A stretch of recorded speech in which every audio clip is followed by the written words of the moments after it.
après avoir joué le Pérou. On avait déjà un petit peu anticipé, on savait qu'on allait jouer le Pérou. On ne savait pas qu'on allait jouer l'Uruguay, on avait anticipé au mois de mars, puisqu'on avait joué la Colombie, match qu'on avait perdu d'ailleurs, parce qu'ils ont des caractéristiques, les joueurs d'Amérique du Sud, avec beaucoup de vivacité, ils sont très malins, ils sont très rusés, voilà. Et ajouté à cela, les Uruguayens sont plus teigneux, c'est une équipe qui lâche rien en général.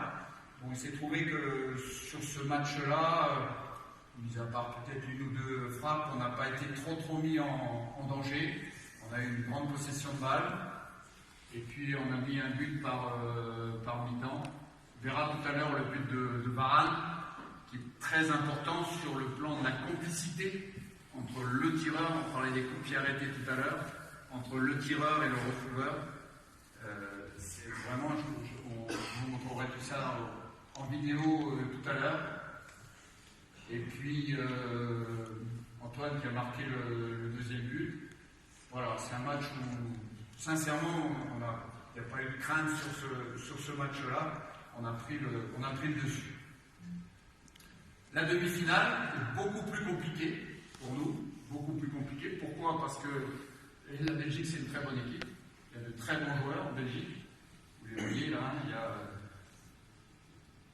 De Bruyne, Hazard évidemment, Lukaku, enfin, je ne veux pas tous les citer, compagnie, ce sont des très bons joueurs. Il s'est trouvé que sur ce match-là, on n'a pas eu beaucoup la possession. Je crois qu'on doit être à 38% de possession, moins de 40% de possession. Par contre, on a eu une grande force ce jour-là, c'est qu'on a été très fort sur le plan défensif, sans faire de faute. Souvent, quand vous défendez, à un moment vous faites des fautes, des coups francs, vous avez 15, 20, 25 coups francs contre vous, des corners, etc. On a fait 6 fautes dans le match, ce qui est très peu pour un match international. C'est-à-dire que les joueurs ont défendu debout, les joueurs ont été très costauds, ils ont limité les espaces le plus possible, ils ont bien coulissé sur la largeur.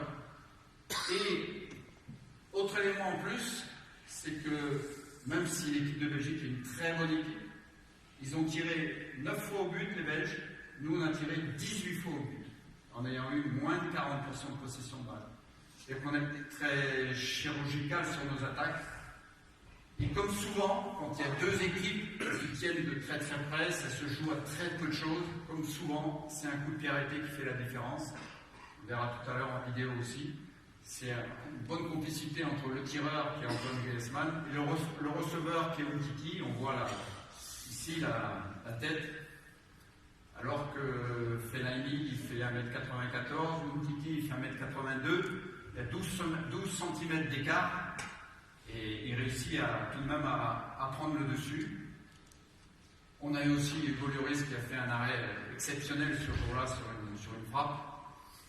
Sur les 3 tirs cadrés qu'ont eu les Belges, il y a eu un arrêt exceptionnel d'Hugo Lloris. Et à l'arrivée, ça fait une qualification pour la finale contre les Croates qui avaient fait aussi une très bonne poule et qui étaient vraiment bien dans cette compétition. Voilà les images de l'échauffement, et puis on est toujours dans cette configuration, hein, c'est 4-2-3-1. J'ai oublié de vous dire que tout à l'heure, pour l'Uruguay, le quart de finale, Matuidi était suspendu, et donc il y avait plusieurs possibilités de remplacement, et c'est Tolisso qui avait joué le match, qui avait plutôt bien joué d'ailleurs. Et donc là, on revient exactement à l'équipe qui a battu le Pérou en 4-2-3-1, avec Mandzukic, on en parlera un petit peu tout à l'heure, qui a marqué contre son camp. Je pense qu'il nous craignait sur les coups de pied arrêtés, en particulier sur les coups francs, ce qui les a un peu perturbés. Hein, et puis après, même si on a eu une première mi-temps un peu difficile, il y a ensuite quand même beaucoup de buts. C'est la première fois qu'une équipe marquait 4 buts en finale depuis 1970. C'est pas arrivé encore. C'est la première fois depuis 2002 qu'une finale n'allait pas aux prolongations. Donc voilà, on a fait ce qu'il fallait ce jour-là et on aurait voulu que le temps s'arrête le 15 juillet le soir. Malheureusement, on n'a pas encore réussi à inventer la machine, à arrêter le temps. Et en tout cas, c'est des souvenirs exceptionnels. Et voilà. On va analyser les buts très rapidement. Je vous disais tout à l'heure, 58% sur action de jeu. Là, c'est des chiffres globaux, sur l'ensemble de la compétition. Et 42% sur coup de pied arrêté. Pénalty compris. Alors, il y a un élément, c'est la VAR, vidéo assistant dans le fluide, où il y a eu beaucoup plus de pénalty que dans des compétitions antérieures.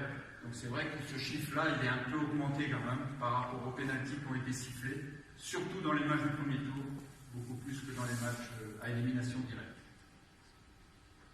Néanmoins, c'est par rapport aux autres compétitions, vous voyez, 98, etc., on arrive à 42%, ce qui est énorme. Nous, on est à peu près dans les mêmes chiffres aussi, à quelque chose près.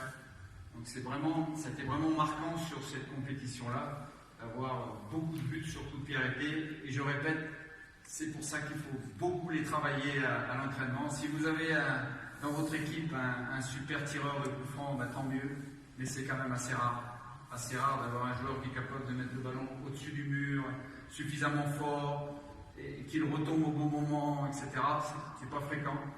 Par contre, la liaison sur les coups francs indirects, avoir une complicité entre le tireur et le receveur pour le jeu de tête, etc., ça peut se travailler.